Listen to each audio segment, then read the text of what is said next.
Tonight, our special transmission as Israel is preparing the public for a full scale conflict with Hezbollah militants in Lebanon.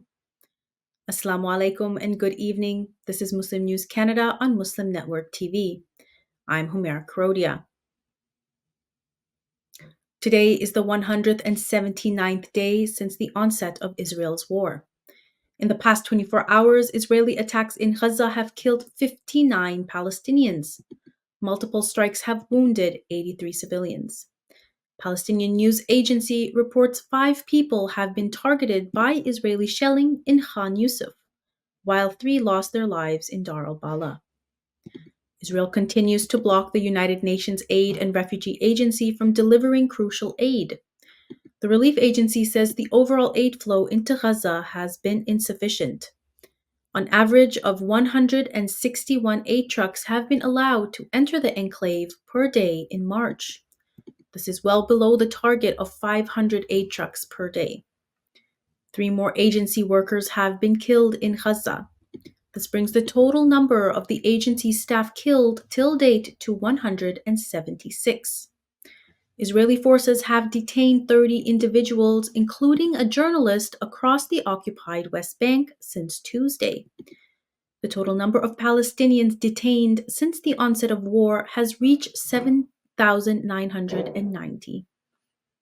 The death toll from Israel's war on Palestine continues to rise.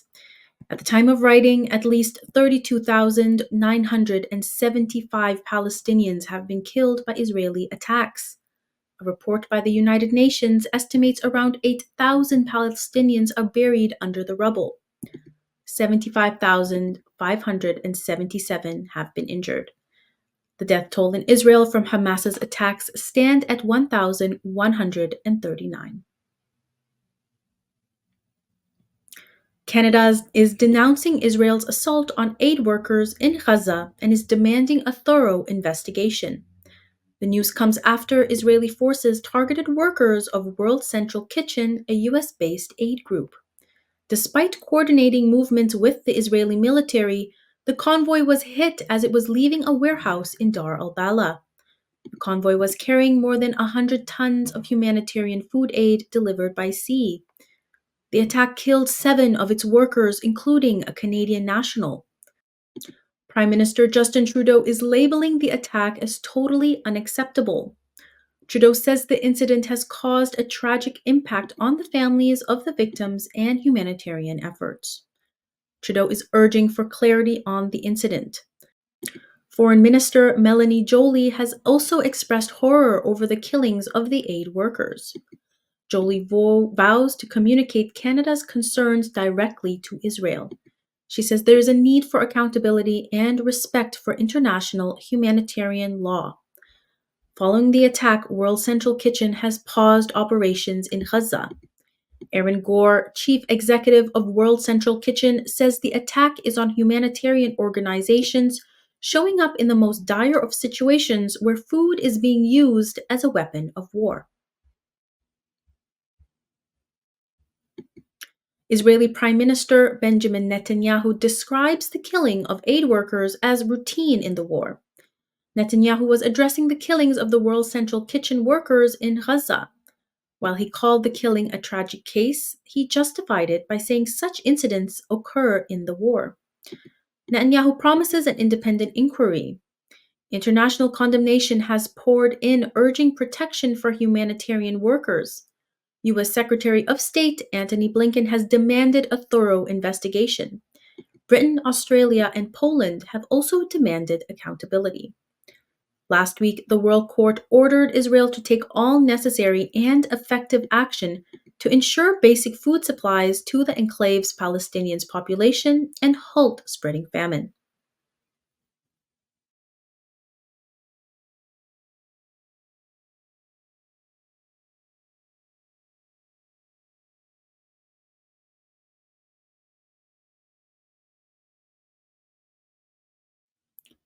The White House has canceled Ramadan Iftar meal after multiple Muslim Americans refused to attend. Some organizations declined invitations in protest of President Biden's support for Israel's actions in Gaza. On the other hand, some groups attended the iftar meal, urging Biden to recognize their concerns over Gaza. Despite efforts to engage with leaders, activists claim the administration has ignored their demands. The Biden administration maintains its unwavering support for Israel despite occasional expressions of concern. Critics argue Biden's stance risks electoral support from Arab and Muslim communities.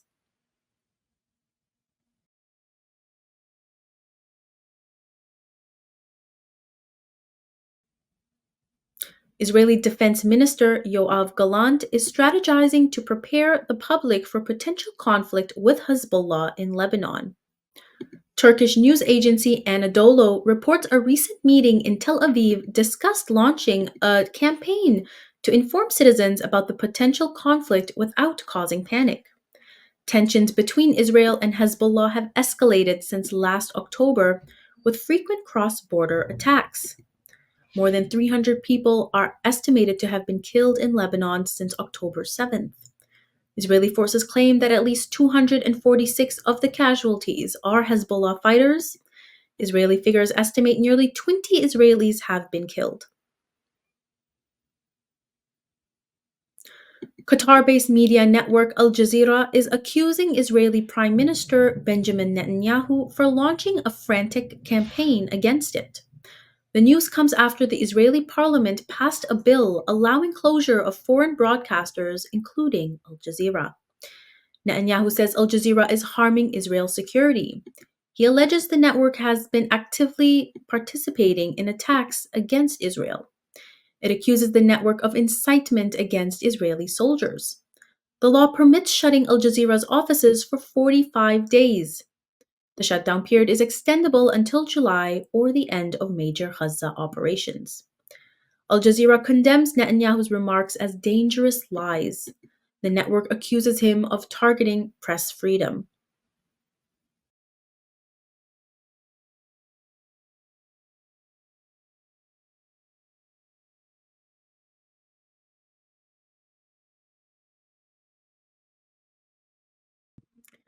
Thank you for watching. Our news is produced by Muslim Network TV, which is a not for profit organization.